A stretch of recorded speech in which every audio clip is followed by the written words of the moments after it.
Good morning, I'm Stephanie Mandeville, Communications Director for NEA Rhode Island, and here we are on Monday, July 13th for the 12th episode of Ask Larry and Bob. I am here with Bob Walsh, Executive Director of NEARI, and the birthday boy, Larry Pirtle, who is President of NEARI. Happy birthday, Larry. Happy birthday, Steph. Larry. Thanks, Bob. Good morning, gentlemen. We have a lot to cover today. Are you ready for this week? No, but let's go on anyway.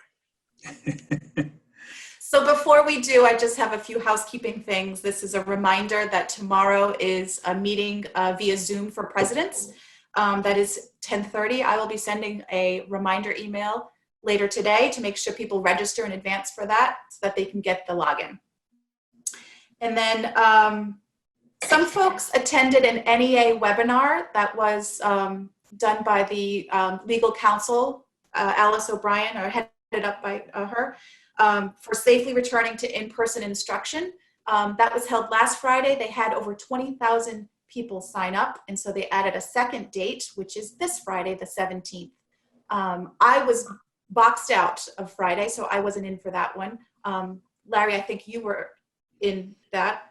I would strongly encourage everybody to do that this Friday. I believe they're going to eventually post it at the NEARI at the NEA website, and we can post it too. But it's very worthwhile and talks about all the different leaves that are possible that people may need to take. It also talks about collective bargaining states, which obviously we are one, and none of this undermines collective bargaining, and you can still bargain things, MOUs, and all that. I would definitely urge you. It's worth the 90 minutes. It's 3 o'clock this Friday. Okay, great. Well, that's all I have to start off. We usually begin by getting an update on Amy Mullen's status and the town of Tiverton. Bob, do you have anything new? There are some hearings, including one before the school committee, scheduled for the end of this month. Our lawyers have gone through 1,000 pages of discovery of information that the district was required by law to provide to us, and eye-opening in the discovery. You'll see that when we get to the full hearing in federal court. It is abundantly clear to me as a layperson in looking through some of those documents or the highlights of the documents that the superintendent and the school committee absolutely colluded together to deprive Amy of her employment solely related to her position as union president, which, as we know, is against the law, which is why we're in federal court. And it's a violation of her First Amendment rights. Ironically, most recently emphasized by the U.S. Supreme Court in the Janus decision. There were a lot of things wrong about that decision, but it made it crystal clear that union speech is political speech, and political speech is protected by the First Amendment of the Constitution. So I do not understand why the school committee and superintendent haven't recanted their highly illegal action, other than they're just doubling down on a mistake, and it's costing the taxpayers in Tiverton a boatload of money in legal fees. And I think when we're proven right, unless they correct it in the very short term, those folks should consider vacating their positions. Okay, let's, again, good luck to Amy as she continues this fight. Let's talk about higher ed. What do we have for updates in higher education? There's a lot going on in higher education. On the private sector side, Rhode Island School of Design is still continuing discussions with our 5 bargaining units there. They have gotten their arms around the extent of the problem, and it's a significant issue because a lot of their kids come from countries where it's the delays in getting visas mean they simply will not be here in the fall, and you add to that all the rules for social distancing. In a reopening scenario, there will be a big hit, and they are asking our members to consider what concessions they are willing to make, and they're doing it through the bargaining process as they are required by law to do, and we'll see what the outcome, and it's a tough thing. And similarly, Roger Williams University, same process on the private sector side.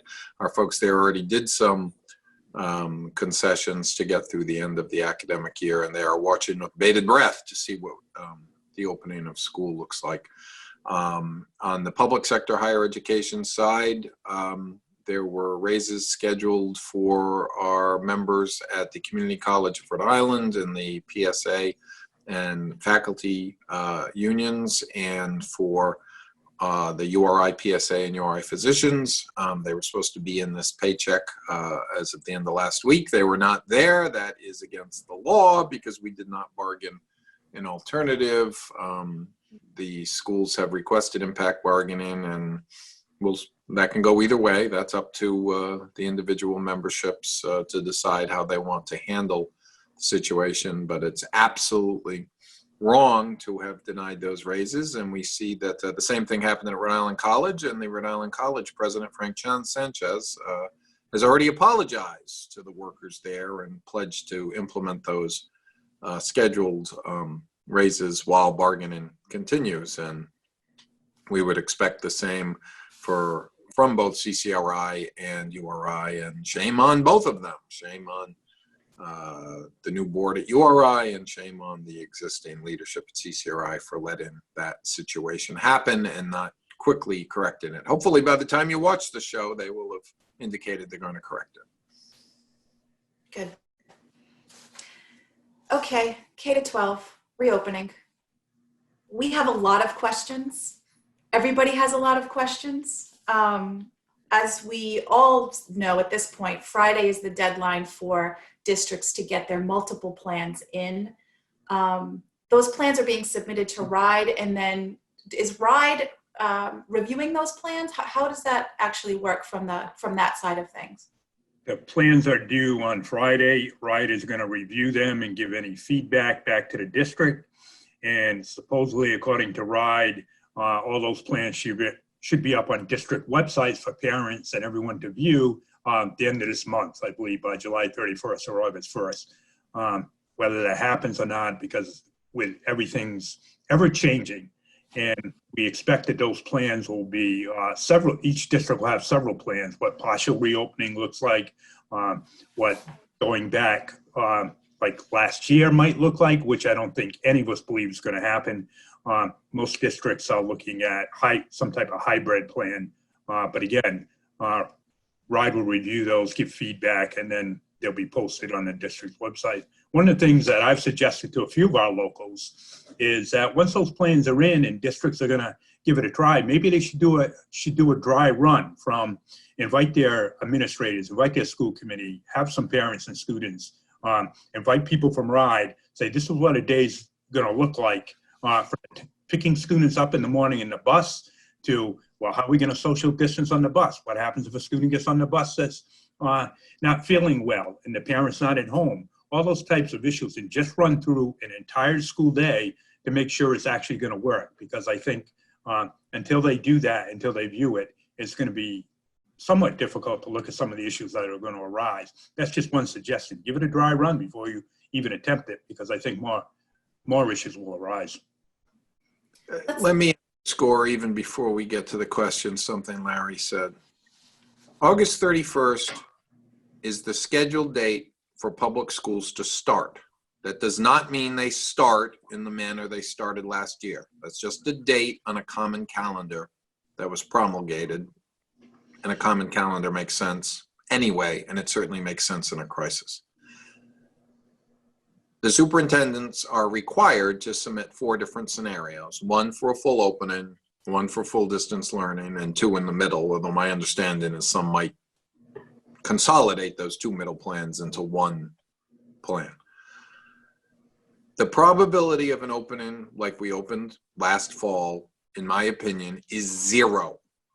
We do not see a scenario where in the short period of time left in the summer with everything else going on, that we're going to open the way we did before. And if you're telling your colleagues, oh, they're planning to open, stop it, knock it off. Not helpful, not productive, and not serving anyone well. So knock it off. They are required to submit a plan that looks like that. We don't think it's feasible on August 31st for every kid to get on a school bus and every teacher to be there to receive them. We're just not ready. So just because they have to put in a plan, just like so many things in the contract deal with things that aren't going to happen, I think we can take the leap that that's not going to happen. We don't know what's going to happen, and that'll come up in a lot of these questions. And it changes every day. I saw a lot of pictures of a lot of people crowding around the beaches. That makes me more nervous about a school opening. We're The also only still way- within the window. We're in that, Right. still in the quarantine window of 4th of July. So You want the schools to fully reopen like last September? I can tell you how to do it, and no one's going to do it. Lock down the state for 3 weeks, starting the second week of August, and don't let anybody in or anybody out. Then we can do it because we'll have isolated and gotten rid of all the other cases, and nobody talks to anybody until we're ready. Since we're not going to do that, and I'm not recommending we do that, but that's how draconian you'd have to be able to pull it off. So everything else, we're trying to deal with the details. I realize it's frustrating. I said we can call this the Grumpy Old Men Show because it's Larry's birthday and I'm grumpy. And you see what's happening in Tiverton and what's happening in higher ed and what's going on in K-12 and the great frustration out there makes us all a little grumpy. But it's not helpful to be spinning scenarios that aren't going to be happening. And the other theme today, if you're out there and you're involved in one of those committees and you think that they are trying to overlook important safety and health considerations, if you see something, say something. Be loud and vocal about it. If they're poo-pooing your objections that that classroom is too small for that number of kids and there's no way to have social distancing, be loud about it. People need to know so we can make informed decisions. We're not going to be forced into something foolish in the short term and pay consequences that could be dire in the long term. So that's my grumpy speech, but let's get to the questions, where I will continue to be grumpy probably. and we'll come back to more of what you just said there, Bob. But I want to go back to Larry. You mentioned doing a dry run from jumping on buses, etc. The last time we met in this was a couple weeks ago, and I expressed that the busing was something I could not wrap my head around how that was going to happen. And so I'm wondering if you can tell me if conversations are happening regarding busing. You know, go ahead. Yeah, the conversations are happening. One of the things, of course, we're encouraging is that when these plans are made, everyone needs to be involved in that, from teachers to support staff to bus monitors to bus drivers, because everyone needs to be in there. But we've had 3 meetings in the last 2.5 weeks with all the bus unions in Rhode Island to talk about all the concerns and issues. As we're filming this, there's another meeting going on with some of the governor's staff to make them aware of concerns and everything that, you know, I know you are having trouble wrapping your head around. So is everybody else. How are we going to put one student to a seat? That makes sense, but all facing forward, all wearing masks. Okay, we're going to have monitors. They're going to monitor students at the bus stop. But what happens if you have 20 students there and 2 of them you don't think should be on the bus? Well, who's going to make that decision? What about the liability? And what if you have a 7 or 8-year-old that's not feeling well? You don't want to put them on the bus. You think they should be at home, but there's no parent. The parents are going off to work. So those are all the things, before you even get the students to school, you need to address and take care of. You know, what about the liability issue and all of that? So there's just so many questions that need to be answered before we can. And that's why I think the dry run obviously doesn't solve all the issues. But if you got, you know, 20 people at a bus stop, you can say, hey, what happens if 2 are sick? What are you going to do with them? Or you have a busload of parents and students and school committee people at the school, but you can't all rush in at the same time. So how are you going to, separate them at the door at those points of contact? You're going to sit them in a room. What happens if they sit in a room? Everything you read says rooms need to have a lot of ventilation now to keep the air moving. What happens with students who are in rooms and teachers who are in rooms and aides with no windows? So let them experience that firsthand. Yeah. So let's stay on this. We do have a question that was submitted anonymously from one of our members regarding draft plans. This particular member is on one of those task committees, Bob, that you mentioned.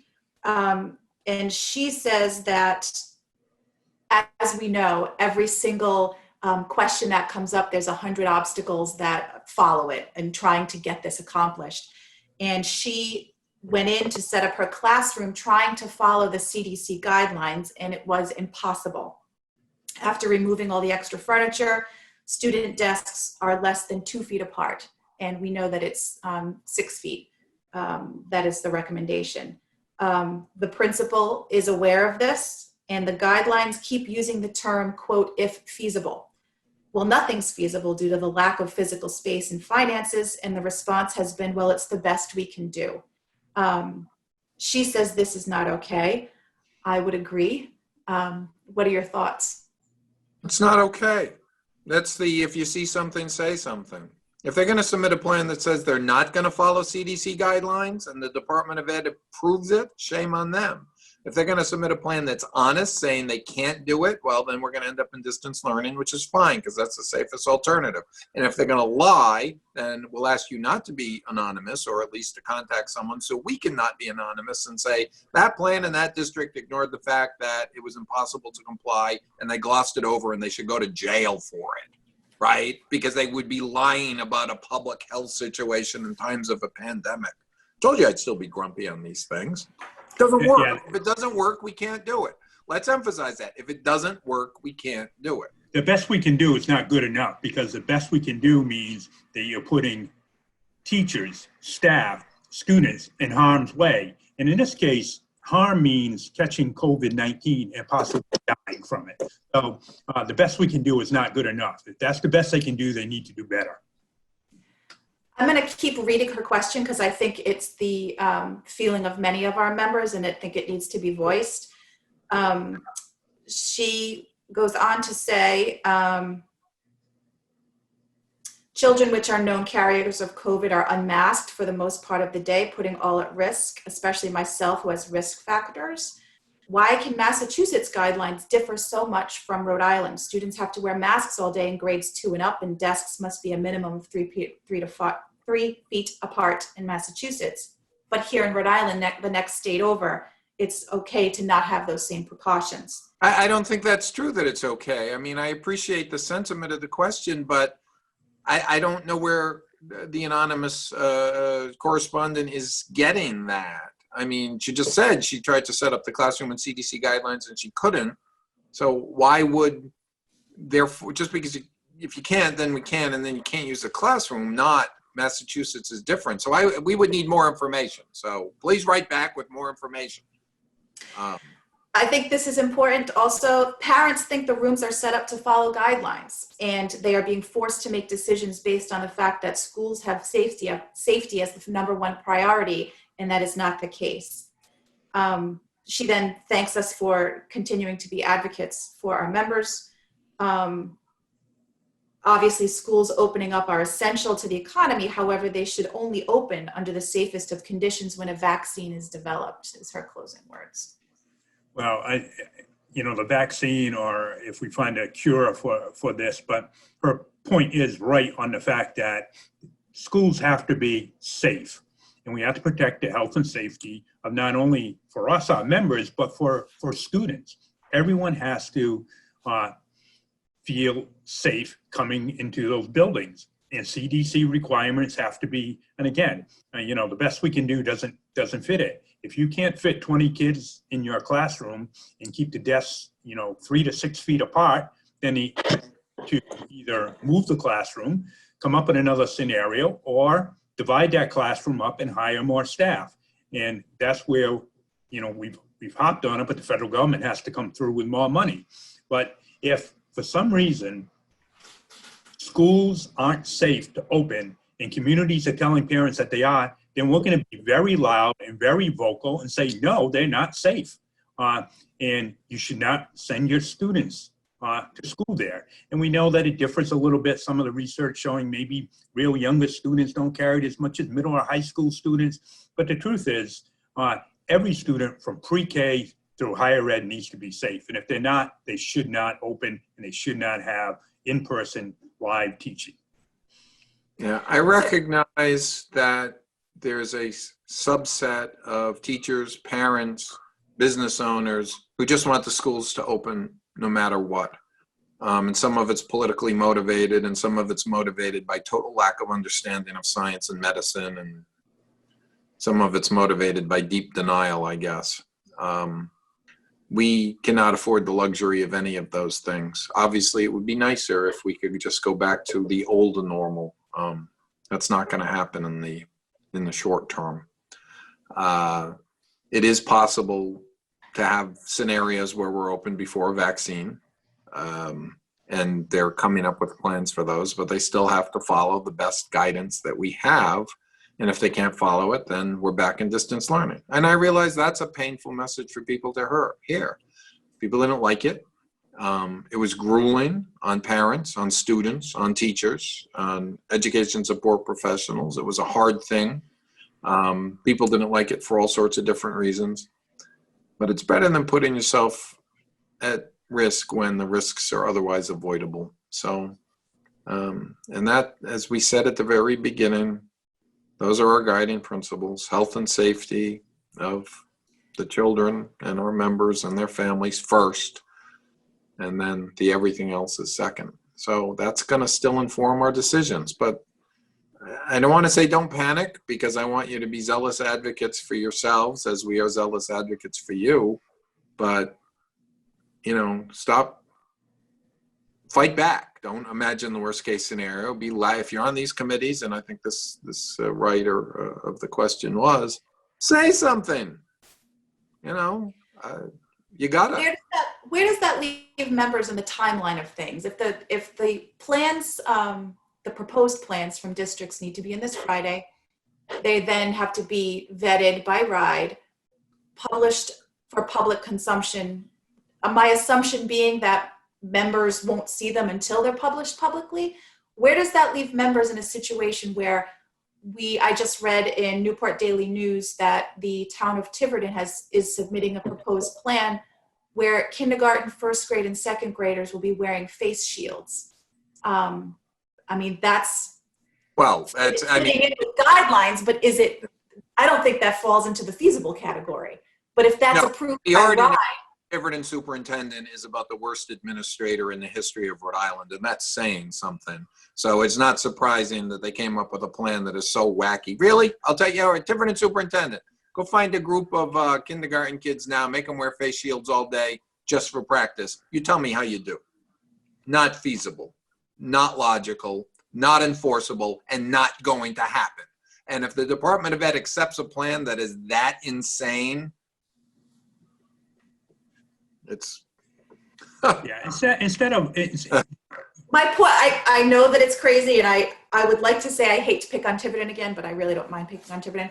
But where does that leave a member so that say that is approved by RIDE? Let's just do the hypothetical. Well, then, you know, who knows? I mean, and we're trying to avoid some of these hypotheticals, in all honesty, because I don't want Larry to say we're going to have a statewide strike, because, you know, there's a lot that goes into actions at that level. Health and safety first. If RIDE is ignoring health and safety first on something as patently ridiculous as the example you just gave, and you know, maybe the illusion of health and safety is a bigger threat than you know, following guidelines that actually make sense and are some level of enforceability. So we don't know. I mean, I'm trying to avoid saying my personal belief that it's going to be incredibly difficult on August 31st to have kids in school. And I think there may still be room to get the opportunity for teachers to meet their new students in some sort of rotating basis, so that when distance learning is occurring, at least they've had a little FaceTime and they can start to make a mental model of those students and knowing how they are going to be able to engage with them. I don't have a great vision of how that limited interaction is going to work, except for it would have to be incredibly limited in following guidelines. You want to have a kid wear a mask for a 1-hour visit so they get to see their own teacher is different than having a kindergarten kid wearing a face shield all day. Not gonna happen. Have you met kindergarten kids? Peter Sanchione, Tiverton superintendent. Have you ever met a student? maybe Peter should take 30 new kindergarten students with their parents and put them on the bus on that dry run, all wearing face shields for 6 hours. See how that works. I'll destroy that plan. And that goes to Bob's point. And I get that the districts have to submit their plan because 6 or 7 weeks ago, things look like they were improving, but now around the country, we're seeing what's happening.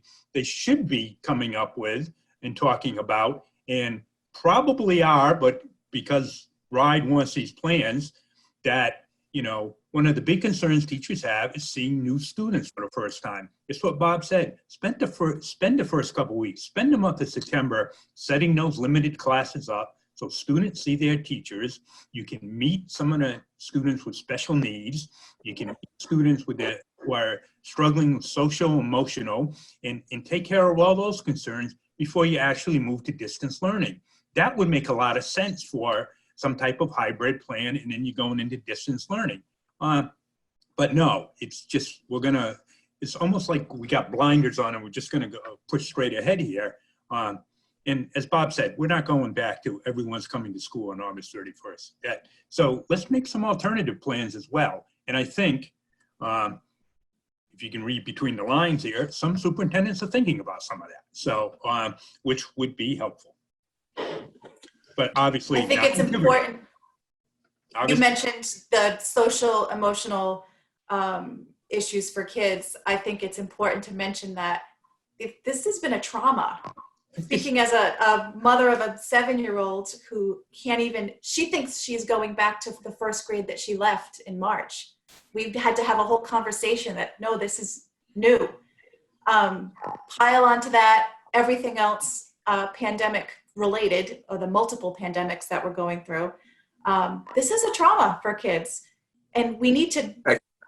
What I would have done, if I could design the plan, that's exactly what I would have done. I would have had the kids go back to the teachers that they left, where they know them already, reassign the teachers to the graduating seniors, because there would be some level changes, but to the extent possible, I would have had teachers work with the students they already know, run kindergarten like a modified daycare type operation if we got to do face-to-face or distance, you know, because it's probably going to be distance learning otherwise. But you know, maybe the modification of all these plans will be something like that when we have more information. I'm still hoping for some limited ability to do interaction. I just look at the crowds on the beach and think that the probability of that and the plans coming out of higher ed, and I think the probability of that goes down every day. And it doesn't help that, you know, the chair of the Tiverton School Committee is nominally an epidemiologist. You know, geez, not only are they wasting all the taxpayers' money on these legal cases. They're going to need the money for the face shields. They're going to need the money for the face shields. It's just embarrassing. I mean, you know, they're not, you know, arguably he should be a professional, but how can he have his name on a plan like that? With a strict. And people are focusing too much, and not everyone, but let's get them back. We gotta have to have education. I, you know, totally agree. The social emotional part should come first, and then worry about the education. So what if we ended up with 165 school days instead of 180? So what if we didn't do statewide testing, but we met the needs of students social emotionally? As things improved, they met their teachers, they went to distance learning, some learning took place again. Eventually this is going to end. It's, you know, I saw a good quote the other day somebody posted. If my child doesn't learn the multiplication table till February instead of learning in October, does it really matter? The answer is no. Yeah. And by the way, as much as I am personally and we are organizationally supportive of a common calendar, there's no magic about August 31st. You can make it 2 weeks later as the official start to give us 2 more weeks time. And that's fine. We'll be later into June, or maybe we'll have to give up a vacation. 6 weeks ago, I thought August 31st was good because I thought Thanksgiving and Christmas would be the downtime. But we never went from phase 1 to phase 2 because we never got out of phase 1 with this. So, you know, it's anyway. I know we have some other questions, but we do that are more specific in nature. I'm trying to think if we should. And we're doing a president's meeting tomorrow, so we'll get and we'll roll over with presidents and giving them concept updates. So there's another source of information, and we will be putting out some flow charts on some of the health-related questions. But we don't think they're going to be relevant because we don't think they're going to be relevant because we'll be doing it like this, where it's a different category. So we have several questions that are surrounding sick time and workers' compensation and how that's going to work for for the educators, if a teacher contracts COVID and is too sick to work in any format, is she required to use sick time? I'm going to roll through a few of these because they're kind of all the same. Go ahead, yeah. If a teacher contracts COVID and the likely source was an outbreak at school and is too sick to work in any format, is she required to use sick time, or is this workers' compensation? I think you're kind of getting a sense of where this is going. Yeah. Well, here's the bit. One, there's going to have to be a lot of guidance on these. A few contracts actually have quarantine language, but for the most part, they don't. And here is another part where I'll be preachy and grumpy about. There is a personal responsibility piece in this, and let's be honest about that. Let's, for the sake of argument, assume there's some sort of limited open in school or a requirement where you can be physically available to meet your students on a rotating basis. If you decide to take a trip out of state to Alabama a week before school starts, or one of the states where when you come back, you're required to quarantine for 2 weeks, that's on you. You made a personal choice to do something, and it might be for the right reason. You're moving your kid back to school, whatever, if colleges are open. You own that. And if you're required to quarantine in those situations, you probably can discharge sick leave, but there's not a lot more on top of that, or possibly family medical if there's an underlying condition where you're not necessarily getting paid, and or if you don't have sick time, there may be, you know, an unpaid leave element to that, but that's on the personal responsibility side. Yeah, can you construct a case that in a workplace hazard situation, there's a potential for workers' comp claim? You can. That may not be your best course of action. Again, we'll have a lot of specific guidance on these, and some of the things that apply now, we will try and do better by working with the governor's office with, because if there is a scenario where we are going back, we are going to have some recommendations and demands too, some of which can be done either legislatively or by governor's executive order because of the nature of the circumstance. Right now, some of the answers aren't great, because right now, if you think about, well, how about if I get the flu from a student, the answer would be the same for COVID. We're going to try and do better than that, but the law doesn't necessarily make us better than that right now. But if they want folks back on a limited engagement basis with all these other criteria in place, it is reasonable to expect we will have demands to make the lay of the land better than it exists legally. As Larry said, watch, if you want, the Alice O'Brien show this Friday, or when it's eventually put up on tape so everyone watches it, which will go through a whole range of very arcane things. But some of you have asked very arcane, specific what-if questions. And that's fine. Get it. You're nervous. You're worried. Whatever. We mentioned on a prior show, over 60 doesn't give you any magic blessing. Underlying health conditions may or may not give you additional avenues to explore, but still, again, tough love here. There's not necessarily an obligation. The reasonable accommodation question is an interesting one, because if we're back in some form or fashion, they will argue the reasonable accommodations are already being met by social distancing, wearing masks, everything. We can determine those are unreasonable, but that's a different type of fight. So there are a lot of phenomenally specific individual questions that have come up, some of which we give universal guidance on, some of which the answers today are not great, and we will try and push for better rules related to the crisis, because most of these situations have not anticipated a pandemic. So we may need modified rules for a pandemic to give you more rights than you might otherwise have. So that's kind of a blanket answer to all of them.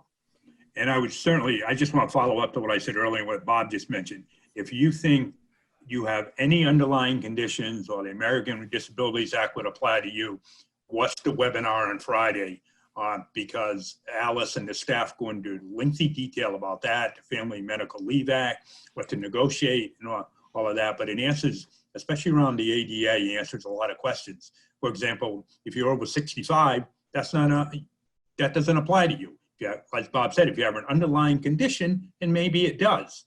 But it also tells you how to apply and what reasonable conditions may be, reasonable accommodations might be. If you don't agree with the reasonable accommodations and they think that they are reasonable, then that's another discussion. But again, a lot of those are individual specific and may or may not come to fruition.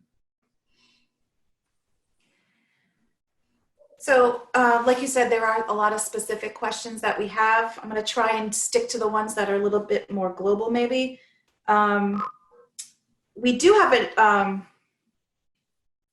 there was that workers' comp question that we had that we didn't have an answer for yet. I don't know if, I know we're still working on it. I don't know if we've got one. Based on the last 5 consecutive years of employment, not the 5 highest income years. Is this ringing a bell? Yeah, well, no, it's correct that it is not ideal to be out on comp in your last 5 years of service. The law, the writer is correct. There would be a detrimental impact on the pension calculation. That would need a legislative fix, and there's not currently one in the mix. Obviously, that's something like, but that's independent of this situation. Workers' comp claims are relatively rare in the grand scheme of things among our membership. In the past, a contracting an illness in the workplace would not, it would normally be, you were on the ladder and the kid knocked the ladder and you fell off and you hurt yourself. It was a workplace claim, not that a kid would ever do that. So the illness part hasn't been part of the equation before. We've gotten some favorable interpretations because of the pandemic. But there are usually other avenues you get to before that. So again, that's a very 5 what ifs in a row to get to that question. What if I'm on my last 5 years of retirement and I have this claim and I, cost me this to buy back the time, and how do they do the calculation? So it is not it's a very speculative question, but the underlying issue needs to be addressed to any. Let's look at live streaming. That is a continued question, and I know we're going to cover this tomorrow in the president's meeting because we have several questions specifically from presidents on this. So we have 2 questions. One is whether back at school completely or in some sort of a hybrid, what is our position on live streaming our classes? Hold that one. And then the next one is more about, for distance learning, to what degree might a district require teachers to teach live? So instead of just supplying recorded lessons, is there guidance or what's our position on that? If we have one, should districts be providing guidance for that? Our position is they have to negotiate the impact. If push came to shove and that was the safest scenario to deliver education, and the alternative was not doing it at all or in person, which was unsafe, could we probably get to a scenario where after negotiating the impact, folks were being required to do it or we agreed to them to do it? Yeah, we could get to that scenario. You can't cut off every opportunity in a pandemic for delivering education and still expect to be compensated. Again, another tough love question. If you're asking, can we stay at home and not do any teaching and not do any distance learning and not do any of that and still get paid, the answer is going to be no. Can we negotiate the impact of a whole series of scenarios to have the most favorable outcome for our folks while still getting children educated and the professionals compensated to do so? The answer is yeah, we can get there. But as with everything that's happened since the 2nd week of March, there will be potential trade-offs involved. Again, not an answer everyone wants to hear. And the alternative answer to that is even more painful. I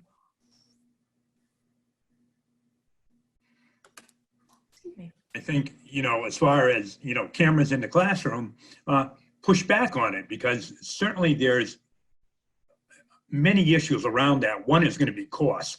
And again, I don't know how districts are going to afford to do that in every classroom. But 2, what about students who you have in your classroom who may not, maybe there's a court order against one parent not being able to see the child or know where the child is, or that type of thing.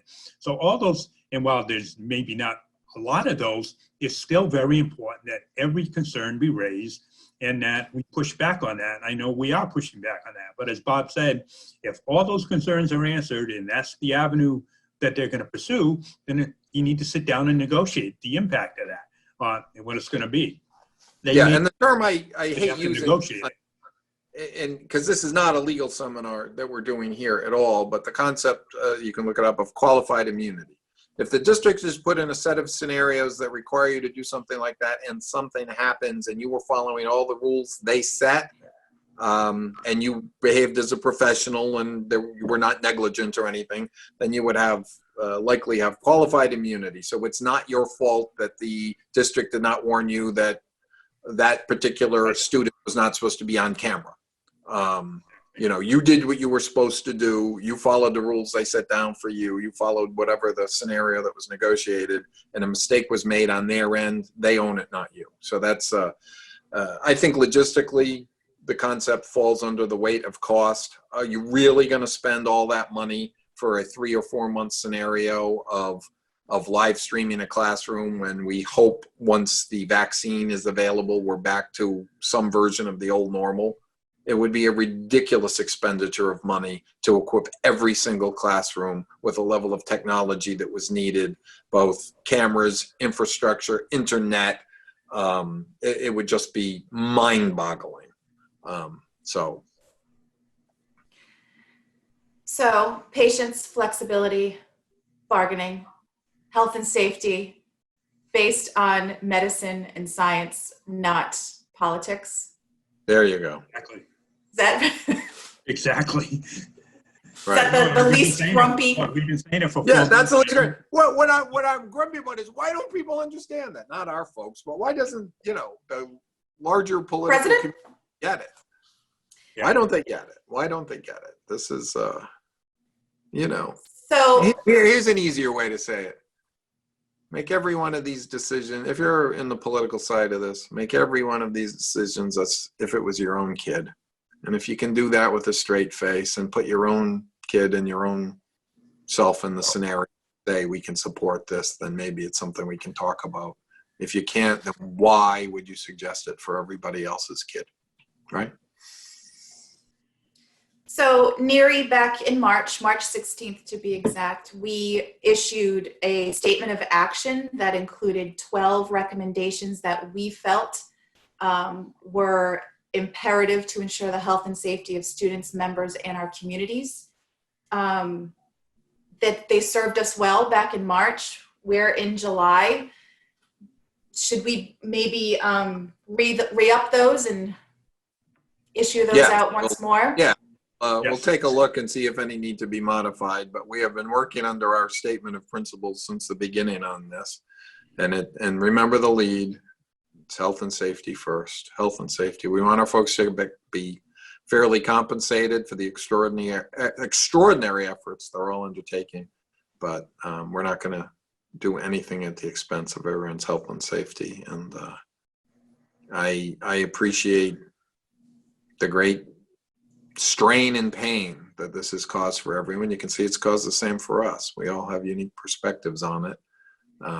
Across the whole spectrum of our membership, we started the show talking about what higher ed's going through, and we started the show talking about what one individual member is going through with a rogue school committee and superintendent. So we realized there are some bad managers out there making things even worse, not better. But there are some good ones, and there are some ones who have been wonderfully cooperative and are reaching out and getting full input, and those places are going to have decent options. And then we'll see. Then we'll see. All right. All right, well, I'll close with just wishing Larry a happy birthday once more. Thanks. Enjoy your day. I'm waiting till November 3rd to celebrate though. Yeah. Hopefully I we'll hope- be less grumpy for the lucky 13th episode next Monday. We'll have more information. And as Larry said, if you have a chance, watch Alice O'Brien. Once we get a link to that, if they do the first one or the second one as a separate link thing, we'll get you that link, and that will be more detailed than most of you would ever want on the range of issues. And thank you all. I realize this is a lot of strain, and the summer's supposed to be relaxing, and it's just not this year. And we're sorry about that. Thank you, guys. Thanks, We'll Jeff. be in touch. Obviously, for folks who are watching this, just remember that in the description of the video will be links to the stuff that we're talking about. And we'll see you back here Monday for episode 13. I'm actually really grumpy because It's Larry's birthday, and I was told there would have been cake. Cake. Oh, Bob, Greg can stop by with the cake. Oh, we promote anybody? Oh, sorry. We can promote anyone. I'll promote Silver Spoon's Cupcakes, right, Ernie's Greenwich. Yeah. Enjoy your day. Thank you, guys. Thank you, Thanks. Steph. Thank you, Larry. Happy birthday. Thanks.